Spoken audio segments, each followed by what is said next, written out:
Hi, this is Mr. Tanner, and you are watching the Unit 2 States of Matter Blue Square video walkthrough. The blue square learning target here is that I can describe what heat is and how heat is transferred. So you're going to know the definition for what heat is, and you'll know the different ways that heat energy, because it's a type of energy, can be transferred from one object to another. So the first task here is a set of video notes. It actually comes from a Bill Nye video on heat. So you're going to get to watch a Bill Nye video. The words that you're going to use are all in the word bank up here. So all of these blanks come from the word bank, and you might use the words more than once. So it says word bank. You will use some words more than once. And then you need to answer the bonus questions as well. I just wrote them as bonus questions because they're not directly from the video. So these questions go in order during the video, but the bonus questions you need to answer to show that you've learned something from the video. These are not in the video, but you should be able to answer them after watching the video. Task 2 is learning about convection currents, because convection, you'll see it right here, is one of the ways that we can transfer heat. And convection currents play a role repeatedly throughout our semester in science, whether we're looking at ocean currents, weather patterns, or the rock cycle, and specifically the moving of tectonic plates. So convection currents come back over and over and over again. It's really important that you grasp this. But you're going to watch the YouTube video, and then you're going to answer the blanks for how a convection current works, and then you're going to actually draw your own demonstration of a convection current. And really the idea is that you're showing what's happening to the warm water, and then what happens once the water cools off with red and blue arrows. So draw a convection current using red arrows to indicate warm fluids and blue arrows to indicate cold fluids. And that's relative. Warmer or colder. Both can be very warm, but the blue is going to be colder of the two fluids in there. Task 3 is a lab. You'll do this in the classroom, and we'll have some gloves for you to wear, so for COVID protocol. If you are unable to come to the classroom, email me, and I will send you a video of myself completing the lab. It's not quite as fun as doing it for real, but you'll at least be able to complete the assignment at home this way. But if you're in class, you're going to open your assignment link.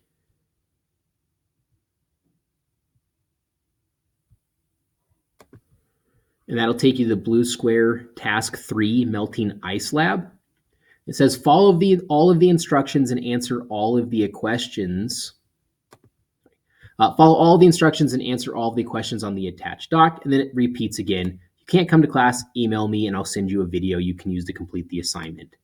So when we actually look at this assignment, you're going to need to grab 3 different blocks from the back of the room. They're from the density lab kit from the green circle section, but you need block 7, block 3, and block number 1. One's made of metal, one is made of plastic, and one is made of wood for those different blocks. And then you're just going to touch each one, and you're going to state which one feels the warmest to you when you touch it, and which one feels the coldest when you touch it. We might need to do this part without gloves, and then I'll sanitize the cubes afterwards. Then you're going to make a prediction. So you're going to hypothesize which of those 3 cubes will melt ice the fastest.